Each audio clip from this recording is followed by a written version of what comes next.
Bonjour à tous, merci d'être aussi nombreux. On va se présenter rapidement. Donc, moi, Claire Bernago, je dirige Ingenium Digital Learning. Donc Didier Dufulaire de la société Oreca Engineering, spécialiste en réalité virtuelle et réalité augmentée.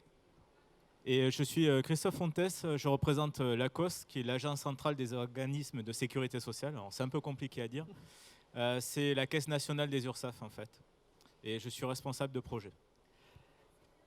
Donc, on va te laisser la parole, Christophe, pour que tu puisses revenir sur le besoin que tu as exprimé. Puis après, on va présenter la solution qu'on a développée tous ensemble.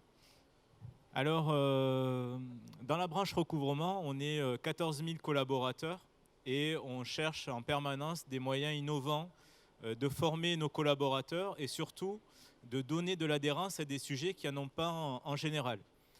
Donc, on a décidé de réaliser un POC sur deux sujets. Le premier, c'est la sécurité du système d'information, avec savoir réaliser un mot de passe, le protéger, la sécurité des données, comment identifier un mail frauduleux. Donc ça, on a développé un jeu vidéo complètement interactif. Et deuxième sujet qu'on avait à développer, c'était la déontologie, puisque c'est un vrai sujet chez nous qu'il fallait que l'on traite. Et là, on a choisi de développer un format de serious game sur le format de l'escape game. Et donc, c'est pour ça qu'on a rencontré Ingenium et Oreca qui nous ont aidés à développer ce jeu. Alors, on est sur un escape game qui va venir enrichir le présentiel.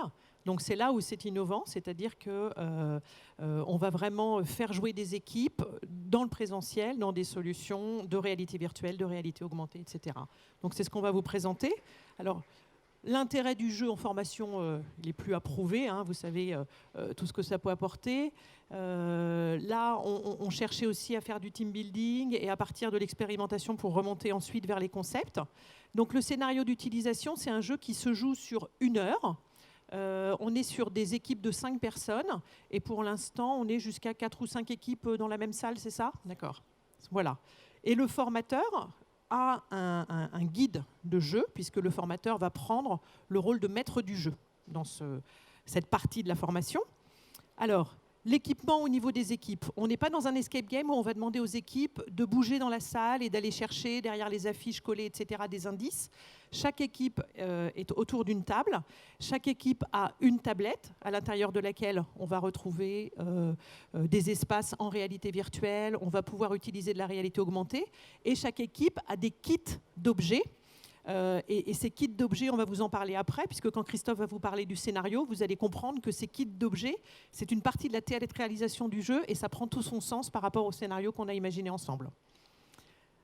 Alors, Christophe, je vais te laisser justement peut-être expliquer le scénario qu'on a imaginé. Alors, il y a une petite mise en contexte au démarrage du jeu, c'est qu'on réunit les collaborateurs dans une salle et on leur explique qu'il y a un tweet qui est parti dans la nature qui semble mettre en cause la délivrance d'un marché public. Donc ça, nous, on est confrontés au niveau des organismes de sécu à ce type d'agression continuellement. Et ce sont des vrais sujets qu'on a à traiter. On a d'ailleurs des cellules de crise qui travaillent à la réponse immédiate sur ce type de tweet. Et donc là, en l'occurrence, on réunit les collaborateurs en leur expliquant qu'il y a un tweet qui est parti dans la nature. Ça fait 2 jours qu'ils circulent, donc ils en ont forcément entendu parler. Et il y a des journalistes qui arrivent dans l'organisme pour essayer de tirer cette affaire au clair. Et donc ils ont 30 minutes sur la première phase pour vérifier s'il y a eu des manquements à la déontologie et si ce qui est annoncé dans le tweet est vrai ou faux. Ce qui permettra ensuite à la direction ou aux collaborateurs bien d'adapter la communication à faire. Voilà. Donc ensuite, le jeu démarre. Donc à la fois, on a un chronomètre dans la salle et à l'intérieur des tablettes, on a un chronomètre également. Hop, voilà, et je pars. Donc la première partie du jeu, eh bien, les équipes vont devoir scanner des objets, débloquer des objets à l'intérieur du jeu, tels que des messages dans les répondeurs téléphoniques, ouvrir des tiroirs et trouver à l'intérieur des tiroirs des choses qui sont autant d'indices qu'ils vont collecter. Et après, on fera le rapprochement entre ces indices et des manquements ou non aux 9 points de vigilance de la charte déontologique de l'URSSAF. Voilà, donc c'est autour de ce scénario-là qu'on a créé tout le jeu. Donc, pendant les 30 premières minutes, ils collectent des indices. Donc, Didier expliquera après le développement du jeu, tout ce qui a été fait dans la tablette. À la fin de ces 30 minutes de jeu, je ne sais pas si certains d'entre vous ont déjà vécu des escape games avec les enfants en famille, etc. À la fin, on sort, on est encore un peu sous tension. Par contre, on n'a pas forcément toujours refait le fil complet de l'histoire. Parce qu'on a accumulé des indices, on a plein de choses. Donc, comme on fait de la formation, ce qui est très important là maintenant, c'est de faire une phase de débriefing où on va reprendre tous les indices collectés les uns après les autres et faire le lien entre eux. Ces indices, je vous donne un exemple. Dans le tiroir, il y avait des faire-part et c'est marqué faire-part à imprimer au bureau. Bon, voilà. Alors ça, est-ce que c'est des pratiques qui sont acceptables ou pas? Est-ce que c'est des éléments qui sont prévus dans la charte de la déontologie? Donc là, le maître du jeu reprend sa casquette de formateur, va commencer à présenter tous ces éléments-là. Et puis ensuite, on a une troisième partie du jeu où on leur dit, bon, bah, ça y est, les journalistes arrivent, on a revu ensemble tout le fil de l'histoire, tout ce qui s'est passé. Donc, qu'allez-vous répondre aux journalistes? Donc là, on les réinterroge pour qu'eux-mêmes se disent, bon, bah, finalement, tout ce qu'on a vu, est-ce que finalement ce sont des fautes graves? Est-ce qu'effectivement, il y a des gens qui ont manqué de déontologie ou pas? Donc, ils votent. S'ils votent bien, ils gagnent des points. Donc, il y a aussi une émulation entre les équipes, parce que le formateur leur demande de lever la tablette, de montrer leur score. Donc, les équipes, au départ, on n'a pas précisé, mais chaque équipe se donne un nom. Donc, ils savent qu'ils jouent aussi les uns contre les autres, etc. Donc là, ils peuvent remarquer des points. Et puis après, on leur fait à nouveau, puisque vous savez quand même qu'il y a des grands principes dans la formation, pour ancrer les choses, il faut de la répétition. Donc, on revient sur les éléments et on leur demande de faire le lien entre les 9 points de la charte et les 9 indices, à quel point de la charte ça peut correspondre, et le plus rapidement possible de trouver le code, voilà, qui permet d'associer ces 9 points. Ça leur permet à nouveau de gagner des points. Et puis, vas-y. Alors dans le scénario, on voulait quand même un cas qui est pas trop grave. C'est-à-dire qu'on va identifier des manquements à la déontologie, par exemple les faire-part, mais on ne voulait pas que le scénario soit accablant et surtout ne pas stigmatiser une catégorie de collaborateurs dans l'organisme. Donc on a été très vigilant à ça. De plus, tout le scénario a été validé juridiquement par notre déontologue. Donc ça a été une phase très importante, puisqu'on ne voulait pas laisser de place à des éléments qui n'avaient pas lieu d'être sur la déontologie. On ne voulait pas laisser d'espace flottant. Donc ça a été très important et ça a été le plus gros du travail avec les équipes d'Ingenium de valider ce scénario, de le sécuriser. Voilà. Et puis le jeu se termine avec la dernière chance, possibilité encore de gagner des points en associant à nouveau les éléments avec les 3 grands chapitres de la charte déontologie. Voilà.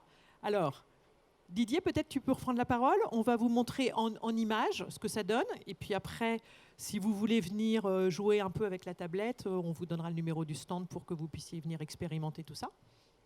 Donc la problématique qu'on avait, c'était effectivement comment amener des gens autour d'une table à se retrouver dans des environnements les plus réalistes possibles.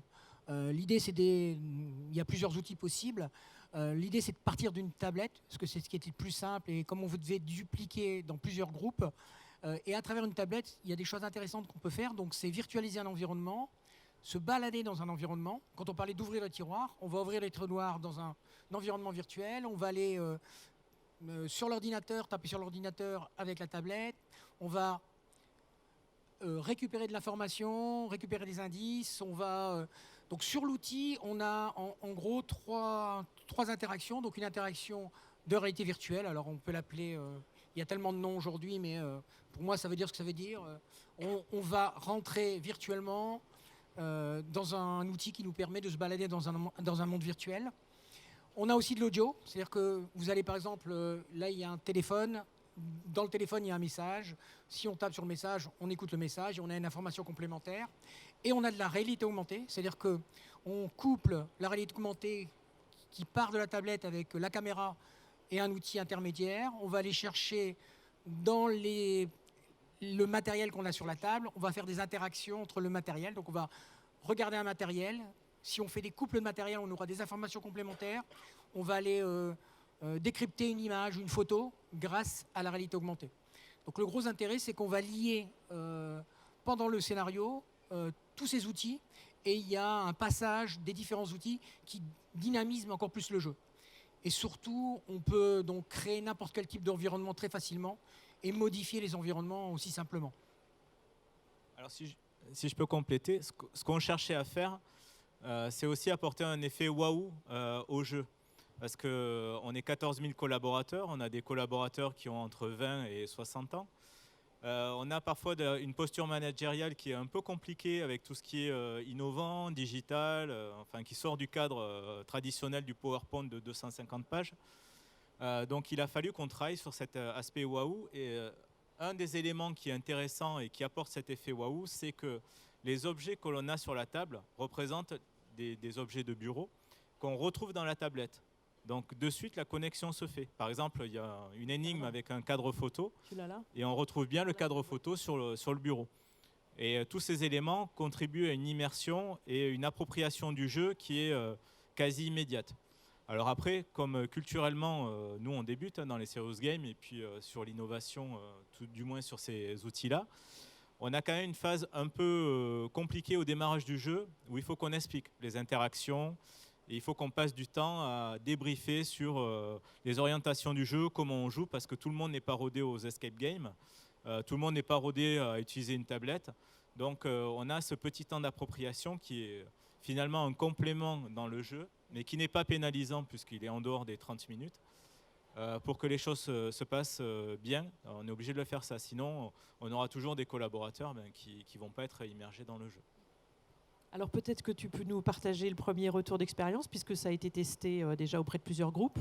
Alors on a fait 3 tests. Premier test auprès de collaborateurs, plutôt des jeunes collaborateurs, qui étaient très emballés. Ils ont de suite été en immersion dans le jeu. Sur les règles de la déontologie, ils n'avaient pas forcément les éléments, mais bon, finalement ça fait appel à des éléments de bon sens. Donc ils ont pu résoudre l'énigme dans les temps impartis. Pour l'instant, on n'a personne qui a dépassé les délais. Ils ont trouvé le jeu très bien, très immersif, donc il n'y a pas eu de souci de ce côté-là. Et là, on est en train de le faire tester à notre comité de direction, puisque avant de le généraliser, on est obligé de passer par cette étape-là. Donc là, hier, on l'a fait tester à notre directeur délégué, qui est quand même le numéro 2 de notre organisme, et qui s'est vraiment pris au jeu. Et qui a vraiment apprécié toutes les mécaniques de jeu, qui a validé le scénario. Donc ça, c'était très important parce que si un des éléments n'était pas conforme à la politique de notre branche, eh bien, ça remettait tout en cause. Et les interactions avec les tablettes sont vraiment un plus. Et c'est ce qui apporte l'effet waouh. Parce qu'on aurait pu se passer de tablettes et d'éléments virtuels, mais finalement, on aurait été... sur un élément, on aurait un arrière-goût de choses qui n'étaient pas achevées. Tandis que là, on retrouve bien l'environnement des bureaux, on circule dans les bureaux. On a inséré aussi des petites blagues qui marchent bien. On s'était fait des blagues avec Oreca. On a intégré le numéro de téléphone d'un des collaborateurs d'Oreca. On a masqué un chiffre. Ça n'a rien à voir avec le jeu, mais tout le monde essaie de trouver le numéro, pensant que c'est une énigme. Donc ça fait gagner du temps, enfin ça leur fait perdre du temps et nous ça a répondu à nos objectifs.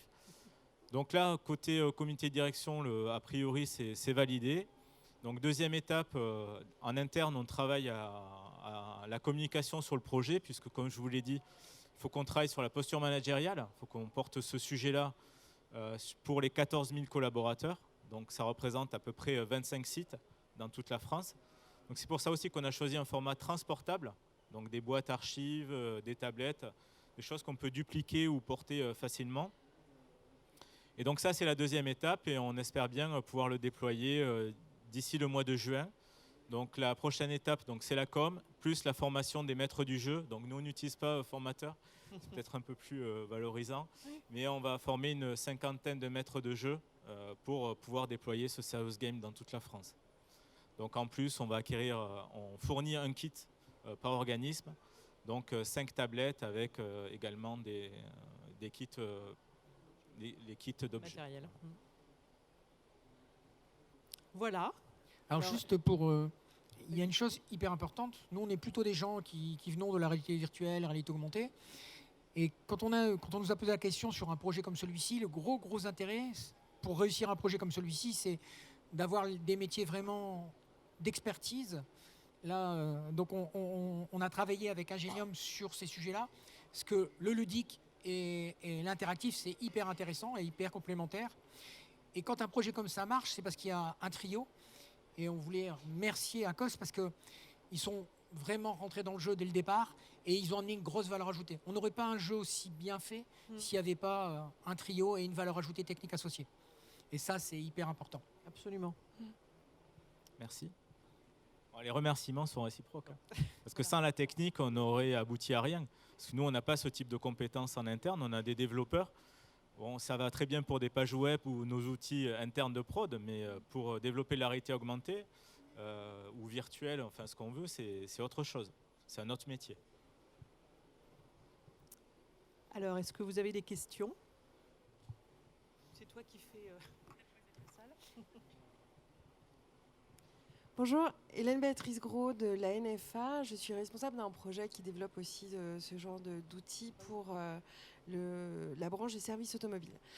La question que je me pose, c'est sur les phases d'ancrage de vos objectifs pédagogiques. Comment vous les avez travaillés dans le deuxième temps de vos jeux? Donc il y a le jeu qui met en contexte, qui creuse tout ça, mais sur l'objectif pédagogique de maîtriser, connaître tout ce qui va sur cette charte déontologique. Alors on a mis en place une équipe projet. Alors, dans la gouvernance du projet, on a un comité de pilotage avec des représentants du CODIR qui ont donné les axes stratégiques, donc la déontologie.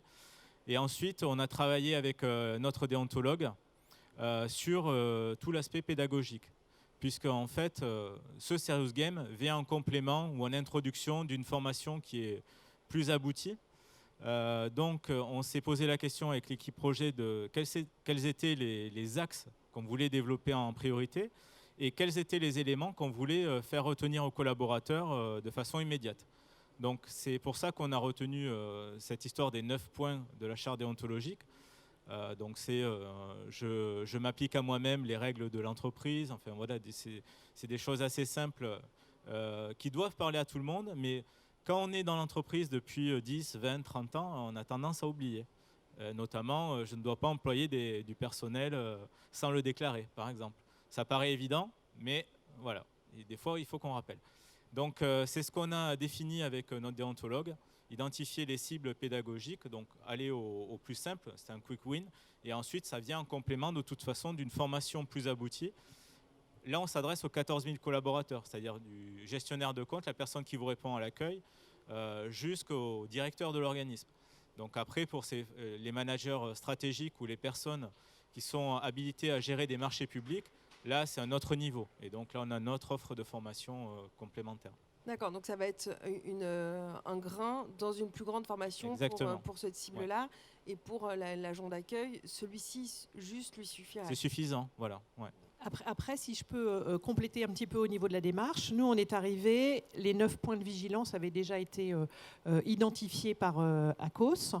Et donc, on a organisé un atelier de brainstorming à laquelle ont participé une douzaine de personnes de différents services, parce qu'on avait déjà une idée du scénario qu'on voulait, mais on voulait absolument que ce scénario il soit complètement adapté à ACOS, aux problématiques des agents de l'URSSAF, etc. Donc on a construit le scénario sur la base d'idées qu'on proposait, mais en essayant de pas trop les orienter, parce qu'on ne voulait pas que le scénario soit le nôtre. On voulait vraiment que ce soit le leur. Et donc suite à cet atelier qui a duré 2-3 heures, on a après fait la première proposition de scénario. Et pour revenir sur votre question d'ancrage, justement, puisque la finalité, c'était bien que les 9 points de vigilance soient maîtrisés.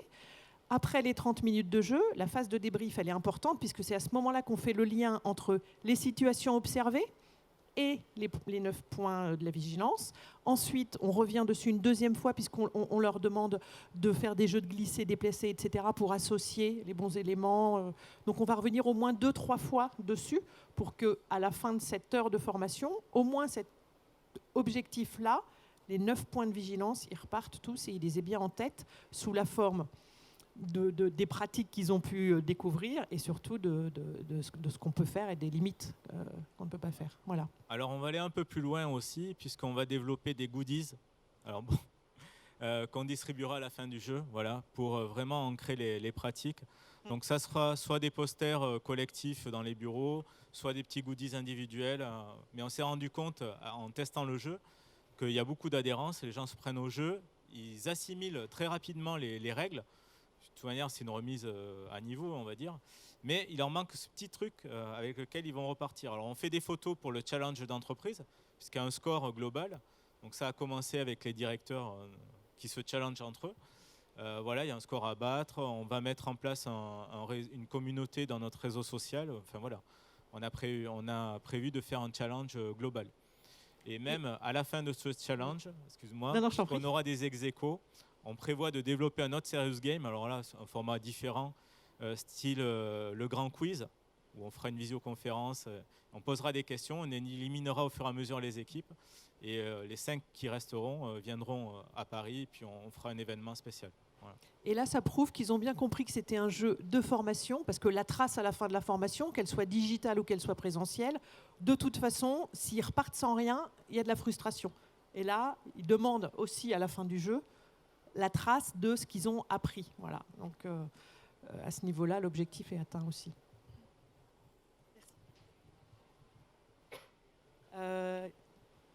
Questions. Après, sinon, si vous voulez venir voir, expérimenter un petit peu plus, on a des tablettes, on peut vous laisser jouer un petit peu. On est sur le stand, tous les trois, sur le stand H40. Voilà, donc n'hésitez pas. Juste Claire, le temps qu'on a mis entre la réception du besoin et la mise en place de l'outil. On a fait un petit tour de force là. Hein. On ne va pas vous dire qu'on le fera à chaque fois dans ces délais-là, mais on a mis... on s'est rencontrés fin novembre. Oui, ah bah, on a commencé mais on a commencé à travailler, nous, sur la partie ingénierie en novembre, pardon. Et la première session auprès de ton équipe, 8 janvier. On était un petit peu sous pression tous. Voilà, un petit mois de plus, c'est bien. Hein. On sait faire, mais quand on peut tous respirer un peu mieux, c'est mieux. Voilà. Et on voulait aussi remercier les 2 personnes qui ont travaillé, qui ne sont pas là aujourd'hui, qui ont fait le plus gros du travail. C'est Juliette d'Ingenium et Ravière d'Oreca. Absolument. Comment vous avez vendu ce projet à votre direction? Parce que là, au départ, c'est difficile de calculer un ROI, c'est difficile de... Alors, c'est une commande de notre directeur général. Ah, voilà. c'est eux qui... Oui, c'est lui qui a initié le projet. Voilà. Alors après, on a eu la commande du POC. On avait 4 sujets. On avait la déontologie, la sécurité du SI, les marchés publics et la communication de crise. Donc avec le comité de pilotage, on a réfléchi à proposer des solutions et surtout des jeux qui touchaient l'ensemble des collaborateurs. Parce que marché public, c'est une frange limitée de collaborateurs. Et cellule de crise, c'est que les managers stratégiques. Donc c'est pour ça qu'on a choisi ces 2 axes. Mais à la base, c'est une commande du DG. Donc le directeur délégué a validé et du coup on a 3 commandes supplémentaires pour 2020. Voilà. Et après, ce type de jeu, on peut le décliner sur plein d'autres thématiques. Hein. On est en train de réfléchir avec un organisme de formation sur les incontournables de la gestion de projet, par exemple. Ouais. Voilà. Et ensuite, tout est ouvert. Hein. C'est construire le scénario ensemble. Voilà. Oui ?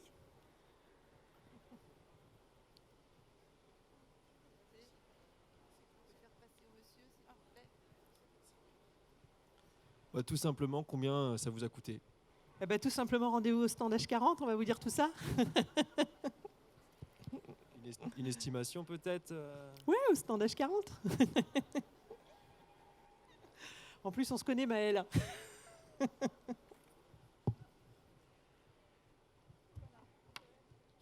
Merci.